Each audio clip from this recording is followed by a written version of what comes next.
Rich ions gold 20 വർഷത്തെ പാരമ്പര്യം, 26 ഷോറൂമുകൾ. Call 8590046916.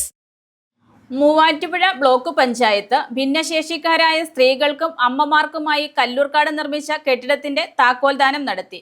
Muvattupuzha block panchayat ഫണ്ടിൽ നിന്ന് അനുവദിച്ച 12 ലക്ഷം രൂപ ചെലവഴിച്ചാണ് കെട്ടിടം നിർമ്മിച്ചിരിക്കുന്നത്. മൂവാറ്റുപുഴ ബ്ലോക്ക് പഞ്ചായത്ത് ഭിന്നശേഷിക്കാരായ സ്ത്രീകൾക്കും അവരുടെ അമ്മമാർക്കുമായി നിർമ്മിച്ച കെട്ടിടത്തിന്റെ താക്കോൽദാനം നടത്തി. ഭിന്നശേഷിക്കാരിയായ ലിമ ഫ്രാൻസിസ് കെട്ടിടോദ്ഘാടനം നിർവഹിച്ചു. ഭിന്നശേഷിക്കാരായിട്ടുള്ള ആളുകളെ കൊണ്ട് എന്തെങ്കിലും ചെയ്യാൻ പ്രാപ്തിക്കുറവുണ്ട്, കഴിവുറവുണ്ട്, അല്ലെങ്കിൽ ബുദ്ധിമുട്ടുണ്ടെന്നുള്ളതാണ്. അപ്പം നിങ്ങളുടെ എല്ലാവരുടെ അനുമതിയോടുകൂടി ഞാൻ നമ്മുടെ ഇന്നത്തെ ലിമയെ കൊണ്ട് നമ്മൾ ഒരു ഉദ്ഘാടനം ചെയ്യിക്കാമെന്ന് വിചാരിക്കുകയാണ്. വെരി ഗുഡ് കേട്ടോ.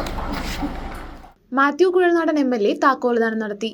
ബ്ലോക്ക് പഞ്ചായത്ത് അംഗം പ്രൊഫസർ ജോസ് അഗസ്റ്റിൻ ബ്ലോക്ക് പഞ്ചായത്ത് ഫണ്ടിൽ നിന്ന് അനുവദിച്ച 12 ലക്ഷം ചിലവിൽ റിട്ടയർഡ് കസ്റ്റംസ് കമ്മീഷണർ കല്ലൂർക്കാട് കണിയാങ്കുഴിയിൽ രാജു ജോർജ് സംഭാവനയായി നൽകിയ 3 സെന്റ് സ്ഥലത്താണ് കെട്ടിടം നിർമ്മിച്ചിരിക്കുന്നത്.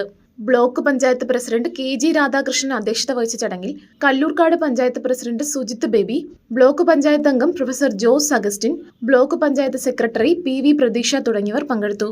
News desk, Muvattupuzha news. എന്റെ കാഴ്ചയ്ക്ക് ചില ബുദ്ധിമുട്ടുകൾ അനുഭവപ്പെടാൻ തുടങ്ങിയത് ഈയിടെയാ.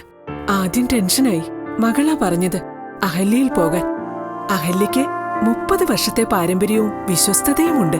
അഹല്യയിലെ വിദഗ്ധരായ ഡോക്ടർമാരുടെ ചികിത്സ കൊണ്ട് എനിക്ക് എന്റെ കാഴ്ചശക്തി പൂർണ്ണമായും തിരിച്ചു കിട്ടി. ഇപ്പൊ എനിക്ക് ഈസിയായി വായിക്കാം. നേത്ര സംരക്ഷണത്തിന് നമ്മുടെ Ahalya. Ahalya foundation eye hospital, കേരളത്തിൽ എല്ലായിടത്തും.